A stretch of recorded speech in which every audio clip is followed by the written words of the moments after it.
আলহামদুলিল্লাহ, বড় কোনো ক্ষতি হয়নি। আমরা কেউ গুরুতর আহত হইনি, তবে কিছুটা ব্যথা পেয়েছি। অটোরিকশাটা হঠাৎ করে কাঁপতে শুরু করল, আর এক মুহূর্তের মধ্যেই মাঝখান থেকে দুই ভাগ হয়ে গেল। আমরা সাধারণত তাড়াহুড়োর কারণে গাড়ির অবস্থা খেয়াল করি না।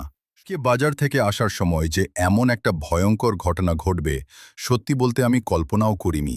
প্রতিদিনের মতোই বাজারে গিয়েছিলাম, সবজি, চাল, ডাল আর কিছু প্রয়োজনীয় জিনিস কিনে একটা অটোরিকশায় উঠলাম বাড়ি ফেরার জন্য।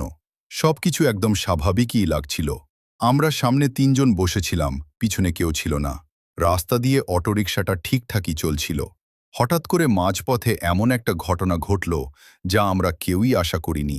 অটোরিকশাটা হঠাৎ করে কাঁপতে শুরু করল, আর এক মুহূর্তের মধ্যেই মাঝখান থেকে দুই ভাগ হয়ে গেল। আমরা বুঝে ওঠার আগেই গাড়ির সামনের অংশটা নিচের দিকে হেলে পড়ে আমাদের শরীরের কিছু অংশে গাড়ি ভাঙা অংশ এসে লাগে। মুহূর্তটা ছিল সত্যিই আতঙ্কের।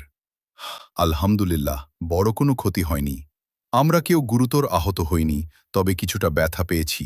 সেই সময়টা মনে হচ্ছিল আর একটু এদিক সেদিক হলেই হয়তো বড় দুর্ঘটনা ঘটে যেতে পারত।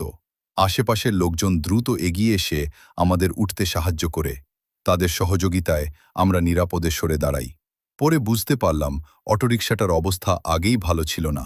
হয়তো পুরনো বা দুর্বল বডি ছিল, ঠিকমতো মেরামত করা হয়নি। আমরা সাধারণত তাড়াহুড়োর কারণে গাড়ির অবস্থা খেয়াল করি না, শুধু গন্তব্যে পৌঁছানোর কথাই ভাবি। কিন্তু আজকের এই ঘটনা আমাকে বড় একটা শিক্ষা দিয়েছে। আজকের ভিডিওটি বানানোর মূল উদ্দেশ্য হল আপনাদের সতর্ক করা। আপনারা যখন কোনো যানবাহনে উঠবেন, হোক সেটা অটোরিকশা, ভ্যান, বাস বা অন্য কিছু, একটু সময় নিয়ে দেখে নেবেন গাড়িটার অবস্থা কেমন। চাকা ঠিক আছে কিনা, বডি দুর্বল কিনা, অস্বাভাবিক শব্দ করছে কিনা। এই ছোট ছোট বিষয়গুলো অনেক বড় বিপদ থেকে বাঁচাতে পারে।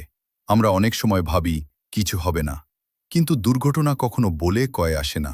চালকের সঙ্গে কথা বলে নিশ্চিত হতে পারেন যে গাড়িটি ঠিক আছে কিনা। যদি মনে হয় ঝুঁকিপূর্ণ, তাহলে সেই গাড়িতে না উঠাই ভালো। নিজের নিরাপত্তা সবার আগে।